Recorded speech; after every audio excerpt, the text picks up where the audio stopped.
ಜೈಲಿನಲ್ಲಿ ನಟ Darshan life style ಹೇಗಿದೆ ಗೊತ್ತಾ? ಈಗಾಗಲೇ ನೋಡಿ ಅವರು ಬೇಲ್ಗೆ ಅಂತ ಅರ್ಜಿ ಹಾಕೊಂಡಿದ್ರು. ಆ ಬೇಲ್ ಅರ್ಜಿ ಏನಿದೆ ಈಗಾಗಲೇ ಅಂತಿಮಗೊಂಡಿದ್ದು, ಕ್ಯಾನ್ಸಲ್ ಆಗಿದೆ, ಬೇಲ್ ಸಿಕ್ಕಿಲ್ಲ. ಹಾಗಾದ್ರೆ ನಟ ದರ್ಶನ್ ಏನ್ ಆರೋಪ ಮಾಡಿದ್ರಲ್ಲ ನಿಜಾನ? ಅವ್ರ ಲೈಫ್ ಸ್ಟೈಲ್ ನಿಜಕ್ಕೂ ಹೆಂಗಿದೆ ಜೈಲಲ್ಲಿ? ದಾಸ ಇರೋ ಬ್ಯಾರಕ್ ಹೇಗಿದೆ? ಭದ್ರತೆ ಎಷ್ಟಿದೆ ಗೊತ್ತಾ? ಕಾಟೇರನಿಗೆ ಜೈಲಿನಲ್ಲಿ ಏನೆಲ್ಲ ಸವಲತ್ತು ಸಿಗ್ತಾ ಇದೆ? ದರ್ಶನ್ ಜೈಲು ವಾಸದ ಬಗ್ಗೆ ಸುಪ್ರೀಂ ಕೋರ್ಟ್ಗೆ ರಿಪೋರ್ಟ್ ಹೋಗಿದೆ.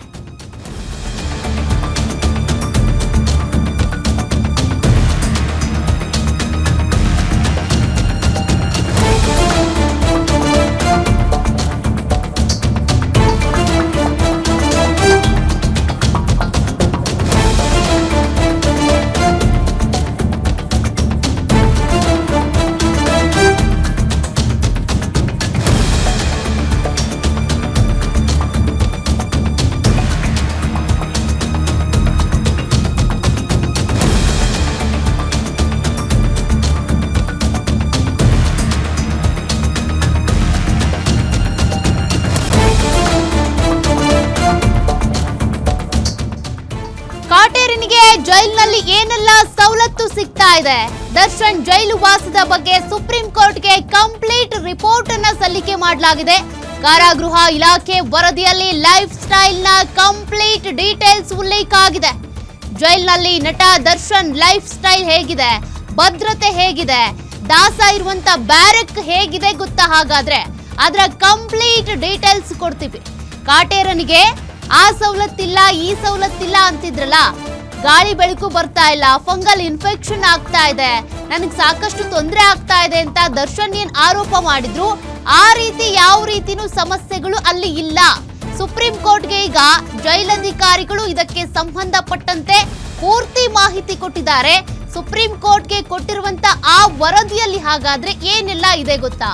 ಕಾಟೇರ ಇರುವಂತ ಆ ಬ್ಯಾರಕ್ ಹೇಗಿದೆ, ಅದಕ್ಕೆಷ್ಟು ಭದ್ರತೆ ಕೊಡ್ಲಾಗಿದೆ ಅಂತ. ಮೊನ್ನೆ ಅಷ್ಟೇ ಇದಕ್ಕೆ ಸಂಬಂಧಪಟ್ಟಂತೆ ಸುಪ್ರೀಂ ಕೋರ್ಟ್ ನಲ್ಲೇ ಪಬ್ಲಿಕ್ ಪ್ರಾಸಿಕ್ಯೂಟರ್ ವಾದ ಮಂಡಿಸಿದ್ರು.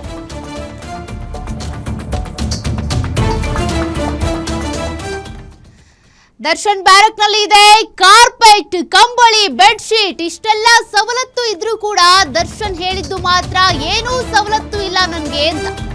ದರ್ಶನ್ ಬ್ಯಾರಕ್ ನಲ್ಲಿ ಕಾರ್ಪೆಟ್ ಇದೆ, ಕಂಬಳಿ ಇದೆ, ದಾಸನ್ಗೆ ಒಂದು ಸ್ಟೀಲ್ ತಟ್ಟೆ ಕೊಟ್ಟಿದ್ದಾರೆ, ಕಪ್, ಬೌಲ್, ಗ್ಯಾಸ್, ಇದೆಲ್ಲ ಸವಲತ್ತು ಇದೆ.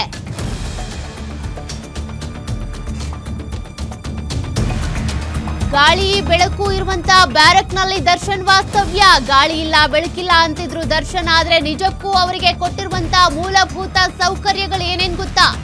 ಉತ್ತಮ ಸೌಲಭ್ಯ ಇರುವಂತ ಬ್ಯಾರಕ್ಗೆ ಕೊಡಲಾಗಿದೆ. ಕಿಟಕಿ ಮತ್ತು ಬಾಗಿಲುಗಳಿಗೆ ಸೊಳ್ಳೆ ಪರದೆ ಅಳವಡಿಕೆ ಮಾಡಿದ್ದಾರೆ. ಜೊತೆಗೆ ವಿಶಾಲವಾದ ಕೊಠಡಿಯಲ್ಲಿ ಸೀಲಿಂಗ್ ಫ್ಯಾನ್ಗಳನ್ನು ಹಾಕಿದ್ದಾರೆ. ಇಂಡಿಯನ್ ಅಂಡ್ ವೆಸ್ಟರ್ನ್ ಶೌಚಾಲಯ ಸೌಲಭ್ಯವೂ ಇದೆ. ಕೋರ್ಟ್ ಆದೇಶದಂತೆ ಕಾಟೇರನಿಗೆ ಚಾದರ ಕೊಡಲಾಗಿದೆ, ಕಂಬಳಿ ವ್ಯವಸ್ಥೆ ಇದೆ. ಫಿಸಿಯೋಥೆರಪಿಸ್ಟ್ ಸಲಹೆ ಮೇರೆಗೆ ಕುರ್ಚಿ ವ್ಯವಸ್ಥೆಯನ್ನು ಮಾಡಿದ್ದಾರೆ. ವೈದ್ಯರ ಸಲಹೆಯಂತೆ ಮೊಟ್ಟೆ, ಬ್ರೆಡ್ ಮತ್ತು ಹಾಲಿನಂತ ಹೆಚ್ಚುವರಿ ಆಹಾರಗಳ ವ್ಯವಸ್ಥೆಯೂ ಸಿಗ್ತಾ ಇದೆ. ಜೈಲಿನ ರೂಲ್ಸ್ ಪ್ರಕಾರ ಫೋನ್ ಸೌಲಭ್ಯ ಮತ್ತು ಸಂದರ್ಶನಕ್ಕೆ ಅವಕಾಶ ಕೂಡ ಇದೆ. ಈ ವೇಳೆ ಹಣ್ಣು, ಡ್ರೈ ಫ್ರೂಟ್ಸ್, ಬೇಕರಿ, ತಿಂಡಿ, ಬಟ್ಟೆ, ಹಾಸಿಗೆ ಇದೆಲ್ಲವನ್ನು ಕೂಡ ತಂದು ಕೊಡ್ತಿದ್ದಾರೆ ಅವ್ರ ಫ್ಯಾಮಿಲಿಯವರು. ಕೋರ್ಟ್ ಸೂಚನೆ ಮೇರೆಗೆ ಕೊಠಡಿಯಲ್ಲಿ ಟಿವಿ ಸೌಲಭ್ಯವೂ ಇದೆ. ಇನ್ನು ಕೇರೆ ಮಾಡಬಹುದು, ದಿನಪತ್ರಿಕೆ ಓದಬಹುದು, ಮಾಸಿಕ ಪತ್ರಿಕೆಗಳು ಸಿಗ್ತಾ ಇದೆ, ಪುಸ್ತಕಗಳ ಸೌಲಭ್ಯವೂ ಇದೆ. ಸ್ನಾನಕ್ಕೆ ಅಂತ ಸೋಪು, ಜೊತೆಗೆ ಬಟ್ಟೆ ತೊಳೆಯುವಂತ ಸೋಪು, ತೆಂಗಿನೆಣ್ಣೆ, ಟೂತ್ ಪೇಸ್ಟ್ ಮತ್ತೆ ಫಿನಾಯಿಲ್ ಇರಬಹುದು, ಹಾಗೆ ಬ್ಲೀಚಿಂಗ್ ಪೌಡರ್ ವ್ಯವಸ್ಥೆ. ಅವರ ಕಂಪ್ಲೀಟ್ ಅವರ ಸ್ವಚ್ಛತೆಗೆ ಮತ್ತೆ ಅವರ ಬಾತ್ರೂಮ್ ಅಥವಾ ಟಾಯ್ಲೆಟ್ ಸ್ವಚ್ಛತೆಗೆ ಬೇಕಾಗಿರುವಂತ ವಸ್ತುಗಳು ಪ್ರತಿಯೊಂದು ಕೂಡ ಇದೆ. 3 ಹೊತ್ತು ವಾಕ್ ಮಾಡಬಹುದು, ಯೋಗಾಭ್ಯಾಸಕ್ಕೂ ವ್ಯವಸ್ಥೆ ಇದೆ. ದರ್ಶನ್ಗೆ ನೀಡಲಾದ ಎಲ್ಲಾ ಸೌಲಭ್ಯ ಕುರಿತು ಈಗ ವರದಿಯಲ್ಲಿ ಉಲ್ಲೇಖ ಮಾಡಲಾಗಿದೆ. ಹಂಗಿದ್ರೂ ಕೂಡ ದರ್ಶನ್ ನನ್ಗೇನು ಮೂಲಭೂತ ಸೌಕರ್ಯಗಳು ಇಲ್ಲ ಅನ್ನುವಂತ ಗ್ರೌಂಡ್ಸ್ ನಲ್ಲಿ ಬೇಲ್ ತಗೊಳ್ಳೋದಕ್ಕೆ ಪ್ರಯತ್ನ ಪಟ್ರು, ಅದು ಈಗ ಸಫಲ ಆಗಿಲ್ಲ. ಬೇಲ್ ಸಿಗ್ಲಿಲ್ಲ ಅವರಿಗೆ. ಹಾಗಾಗಿ ಈಗ ಸುಪ್ರೀಂ ಕೋರ್ಟ್ಗೆ ವರದಿ ಸಲ್ಲಿಕೆ ಮಾಡಲಾಗಿದೆ. ನಿಜಕ್ಕೂ ಅವರ ಬ್ಯಾರಕ್ ನಲ್ಲಿ ಏನೆಲ್ಲ ವ್ಯವಸ್ಥೆ ಇದೆ, ದರ್ಶನ್ಗೆ ಏನ್ ವ್ಯವಸ್ಥೆಯನ್ನ ಮಾಡಿಕೊಡ್ಲಾಗಿದೆ ಅಂತ. ನಟ ದರ್ಶನ್ ಇರುವಂತ ಬ್ಯಾರಕ್ ನಲ್ಲಿ 24x7 ಭದ್ರತೆ ಇರುತ್ತೆ. ಹಗಲಲ್ಲಿ ಒಬ್ಬ ಸಹಾಯಕ ಜೈಲರ್ ಮತ್ತು ಒಬ್ಬ ವಾರ್ಡನ್ ಇರ್ತಾರೆ. ರಾತ್ರಿ ವೇಳೆ 2 ಹೆಡ್ ವಾರ್ಡನ್ಗಳ ನಿಯೋಜನೆ ಮಾಡಲಾಗಿದೆ. ಇತರೆ ಕೈದಿಗಳು ಕಾರಿಡಾರ್ಗೆ ಬರದಂತೆ ಮುನ್ನೆಚ್ಚರಿಕೆ ಕ್ರಮವನ್ನು ಕೂಡ ಕೊಟ್ಟಿದ್ದಾರೆ. ಬ್ಯಾರೆಕ್ ಮುಂಭಾಗದ ಕಾರಿಡಾರ್ನಲ್ಲಿ ಸಿಸಿಟಿವಿ ಅಳವಡಿಕೆ ಕೂಡ ಮಾಡಲಾಗಿದೆ. ಇನ್ನು ಕಮಾಂಡ್ ಸೆಂಟರ್ನಲ್ಲಿ ಸಿಸಿಟಿವಿಗಳ ಪರಿಶೀಲನೆ ನಡೀತಾ ಇರುತ್ತೆ. ಏನಾಗ್ತಿದೆ ಏನ್ ಕತೆ ಅಂತ. ದರ್ಶನ್ ಜೈಲು ಸೇರಿದ ಬಳಿಕ 70 ಬಾರಿ ಕುಟುಂಬಸ್ಥರು ಭೇಟಿಯಾಗಿದ್ದಾರೆ.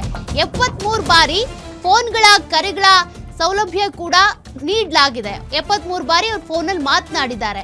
ಜೈಲಿನಲ್ಲಿ ದರ್ಶನ್ಗೆ ವಕೀಲರ ಭೇಟಿಗೂ ಅವಕಾಶ ಇದೆ. 2025 ಆಗಸ್ಟ್ನಿಂದ 28 ಬಾರಿ ವಕೀಲರು ಭೇಟಿಯಾಗಿ ಮಾತನಾಡಿ ಹೋಗಿದ್ದಾರೆ. ಕುಟುಂಬಸ್ಥರು ಕೂಡ ಭೇಟಿ ಮಾಡಿಕೊಂಡು ಜೊತೆಗೆ ಅವ್ರಿಗೆ ಬೇಕಾಗಿರುವಂತಹ ಡ್ರೈ ಫ್ರೂಟ್ಸು, ಸೋಪು, ಬಟ್ಟೆ ಇದೆಲ್ಲವನ್ನು ಕೊಟ್ಟು ಹೋಗ್ತಿದ್ದಾರೆ. ಎಲ್ಲ ವ್ಯವಸ್ಥೆನೂ ಇದೆ ಅಂತ.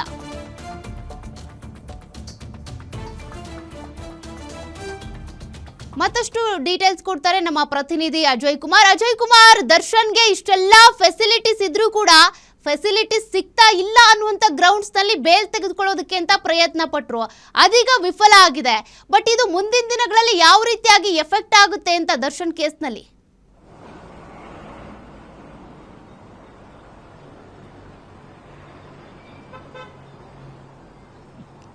ಖಂಡಿತವಾಗ್ಲೂ ಸೌಖ್ಯ. ಏನು ಸುಪ್ರೀಂ ಕೋರ್ಟ್ ನಲ್ಲೂ ಕೂಡ ಈಗಾಗಲೇ ಮೊನ್ನೆ ಬೇಲ್ ರಿಜೆಕ್ಟ್ ಆಯಿತು. ಅದರಲ್ಲೂ ಕೂಡ ಇವರು ಒಂದು ದರ್ಶನ್ ಪರ ವಕೀಲರು ಕೂಡ ಅಲ್ಲಿ ಕೆಲವೊಂದು ಗ್ರೌಂಡ್ಸ್ ಅನ್ನ ಇಟ್ಕೊಂಡು ಅಲ್ಲಿ ವಾದವನ್ನ ಮಾಡ್ತಾರೆ ನ್ಯಾಯಾಧೀಶರ ಮುಂದೆ. ಅಂದ್ರೆ ಬೇಸಿಕ್ ಫೆಸಿಲಿಟೀಸ್ ಕೂಡ ಕೊಡ್ತಾ ಇಲ್ಲ, ಮತ್ತೆ ಸಾಕಷ್ಟು ಟಾರ್ಚರ್ ಆಗ್ತಾ ಇದೆ ಜೈಲಿನಲ್ಲಿ ಇರೋದಕ್ಕೆ ಅನ್ನೋ ಒಂದು ಮಾತನ್ನು ಕೂಡ ಹೇಳಿದ್ರು.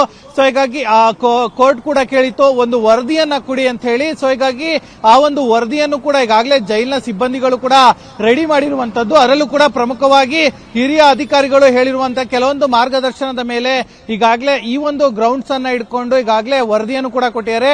ವರದಿಯಲ್ಲಿ ಯಾವಾಗ 2ನೇ ಬಾರಿ ದರ್ಶನ್ ಜೈಲಿಗೆ ಹೋಗ್ತಾರೋ ಆಗಿಂದ ಈಗಿನವರೆಗೂ ಕೂಡ ಇರುವಂತಹ ಕಂಪ್ಲೀಟ್ ಆದಂತಹ ಡೀಟೇಲ್ಸ್ ಅನ್ನು ಕೂಡ ಈಗಾಗಲೇ ಅದರಲ್ಲಿ ಉಲ್ಲೇಖವನ್ನು ಕೂಡ ಮಾಡಲಾಗಿರುವಂತದ್ದು. ಪ್ರಮುಖವಾಗಿ 70ಕ್ಕೂ ಹೆಚ್ಚು ಬಾರಿ ಅವರು ಮನೆಯವ್ರನ್ನು ಕೂಡ ಭೇಟಿ ಮಾಡೋಕೆ ಅವಕಾಶವನ್ನ ಮಾಡಿಕೊಟ್ಟಿದ್ದಾರೆ.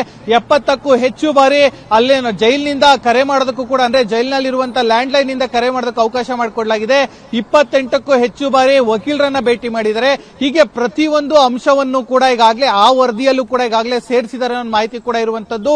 ಇದರಲ್ಲಿ ಅವರು ಯಾವ್ಯಾವ ತಿಂಡಿ ತಿಂತಾರೆ, ಯಾವ್ಯಾವ ಸೋಪ್ ಯೂಸ್ ಮಾಡ್ತಾರೆ, ಮತ್ತೆ ಅವ್ರಿಗೆ ಏನೇನು ಸವಲತ್ತನ್ನ ಕೊಡಲಾಗಿದೆ, ಈವನ್ ಪ್ರಮುಖವಾಗಿ ಅವ್ರಿಗೆ ಇರುವಂತಹ ಸೆಕ್ಯೂರಿಟಿ ಬಗ್ಗೆ. ಯಾಕಂದ್ರೆ ದರ್ಶನ್ ಸ್ಟಾರ್ ಆಗಿರೋದ್ರಿಂದಾಗಿ ಅಲ್ಲೂ ಕೂಡ ಅವರ ಫ್ಯಾನ್ಸ್ ಇರೋದ್ರಿಂದಾಗಿ ಅಲ್ಲೂ ಕೂಡ ಬಂದು ಅವರಿಗೆ ತೊಂದರೆ ಕೊಡುವಂತ ಏನೋ ವಿಚಾರಗಳಿರುತ್ತೆ. ಸೊ ಹೀಗಾಗಿ ಅಲ್ಲೂ ಕೂಡ ಕಂಪ್ಲೀಟ್ ಆದಂತ ಮಾನಿಟೈಸ್ ಮಾಡ್ತಾ ಇದೀವಿ. ಅದರ ಜೊತೆಗೆ ಅಲ್ಲಿ ಸಿಸಿಟಿವಿಯನ್ನು ಕೂಡ ಅಳವಡಿಸಲಾಗಿದೆ. ಅಲ್ಲಿ ಮೆನ್ಗಳು ಕೂಡ ಯಾವಾಗಲೂ ಇರ್ತಾರೆ. ಸೊ ಹೀಗಾಗಿ ಇವೆಲ್ಲವನ್ನು ಕೂಡ ಮಾಡಿದೀವಿ. ಯಾವುದೇ ರೀತಿಯಾಗಿ ಇಲ್ಲಿ ಅಂದ್ರೆ ಜೈಲಿನ ಮ್ಯಾನ್ಯುವಲ್ ಪ್ರಕಾರ ಒಬ್ಬ ಕೈದಿಗೆ ಕೊಡುವಂತಹ ಎಲ್ಲಾ ಸೌಲಭ್ಯವನ್ನು ಕೂಡ ನಾವು ಕೊಟ್ಟಿದೀವಿ. ಯಾವುದನ್ನು ಕೂಡ ಬಿಟ್ಟಿಲ್ಲ ಅನ್ನೋದನ್ನು ಕೂಡ ಈಗಾಗಲೇ ಏನು ಆ ಒಂದು ವರದಿಯಲ್ಲೂ ಕೂಡ ಉಲ್ಲೇಖವನ್ನ ಮಾಡಲಾಗಿರುವಂತದ್ದು. ಇನ್ನು ಅವರಿಗೆ ಬೆನ್ನು ನೋವಿನ ಸಮಸ್ಯೆ ಇದೆ ಅಂತ ಕೂಡ ಹೇಳಲಾಗಿತ್ತು. ಸೊ ಹೀಗಾಗಿ ಅಲ್ಲಿನ ವೈದ್ಯರು ನೀಡಿರುವಂತಹ ಸೂಚನೆ ಮೇರೆಗೆ ಅಲ್ಲಿ ಕೂಡ ಚೇರ್ ಅನ್ನ ಕೂಡ ಅವರಿಗೆ ಏನು ವ್ಯವಸ್ಥಿತವಾದಂತಹ ಚೇರ್ ಅನ್ನು ಕೂಡ ಕೊಟ್ಟಿದೀವಿ. ಊಟದ ವಿಚಾರಕ್ಕೆ ಬರೋದಾದ್ರೆ ಆ ಪ್ರೋಟೀನ್ ಇರುವಂತಹ ಹಾಲಾಗಿರ್ಬೋದು, ಮೊಟ್ಟೆ ಆಗಿರ್ಬೋದು, ಈ ರೀತಿಯಾದಂತಹ ಪ್ರತಿಯೊಂದು ವಸ್ತುಗಳು ಮತ್ತೆ ವಿಚಾರಗಳಾಗಿರ್ಬೋದು, ಮತ್ತೆ ಅವರ ಮನೆಯವರು ತಂದಿರುವಂತಹ ತಿಂಡಿ ತಿನಿಸು ಏನಿರುತ್ತೆ ಅದನ್ನು ಕೂಡ ಫ್ರೂಟ್ಸ್ ಆಗಿರ್ಬೋದು ಎಲ್ಲವನ್ನು ಕೂಡ ಕೊಟ್ಟಿದೀವಿ ಅನ್ನೋ ಒಂದು ಮಾತನ್ನು ಕೂಡ ಈಗಾಗಲೇ ಆ ಒಂದು ವರದಿಯಲ್ಲೂ ಕೂಡ ಉಲ್ಲೇಖವನ್ನ ಮಾಡಿರುವಂತದ್ದು. ಸೊ ಹೀಗಾಗಿ ಆ ಒಂದು ವರದಿ ಕೂಡ ಈಗಾಗಲೇ ಸುಪ್ರೀಂ ಕೋರ್ಟ್ಗೂ ಕೂಡ ಹೋಗುತ್ತೆ. ಅವರು ಕೂಡ ಅದನ್ನ ಪರಿಶೀಲನೆಯನ್ನ ಮಾಡ್ತಾರೆ. ಅದಾದ ನಂತರದಲ್ಲೂ ಕೂಡ ಸುಪ್ರೀಂ ಕೋರ್ಟ್ ಕೆಲವೊಂದು ಸೂಚನೆಗಳನ್ನ ಕೊಡೋದಿದ್ರೆ ಖಂಡಿತವಾಗ್ಲೂ ಅಲ್ಲಿ ಲೋಯರ್ ಕೋರ್ಟ್ ಅಥವಾ ಜೈಲಿನ ಅಧಿಕಾರಿಗಳಿಗೆ ಕೊಡತ್ತೆ ಅಂತ ಹೇಳ್ಬೋದು. ಸೊ ಹೀಗಾಗಿ ಎಲ್ಲವೂ ಕೂಡ ಸರಿ ಇದೆ, ಯಾವುದೇ ರೀತಿಯಾಗಿ ನಮ್ಮ ಕಡೆಯಿಂದ ತಪ್ಪಾಗಿಲ್ಲ ಅಂತಾನು ಕೂಡ ಈಗಾಗಲೇ ಜೈಲಿನ ಅಧಿಕಾರಿಗಳು ಸ್ಪಷ್ಟವಾದಂತಹ ಒಂದು ವರದಿಯನ್ನ ಸಿದ್ಧತೆ ಮಾಡಿ ಕೊಟ್ಟಿದ್ದಾರೆ ಅಂತಾನೆ ಹೇಳ್ಬೋದು. ಸೌಖ್ಯ ಅಜಯ್, ಈಗ ಜನಸಾಮಾನ್ಯರಿಗೆ ನೋಡ್ತಾ ಇರೋರಿಗೆ ಒಂದು ಕ್ವಶನ್ ಬರುತ್ತೆ. ಹಾಗಾದ್ರೆ ದರ್ಶನ್ಗೆ ಮಾತ್ರ ಇಷ್ಟೆಲ್ಲ ಸವಲತ್ತುಗಳು ಸಿಗ್ತಾ ಇದೆಯಾ, ಅಥವಾ ವಿಚಾರಣಾಧೀನ ಕೈದಿಗಳು ಏನಿದ್ದಾರೆ ಅವರೆಲ್ಲರಿಗೂ ಕೂಡ ಇದೇ ಫೆಸಿಲಿಟೀಸ್ ಸಿಗ್ತಾ ಇದೆಯಾ ಅಂತ?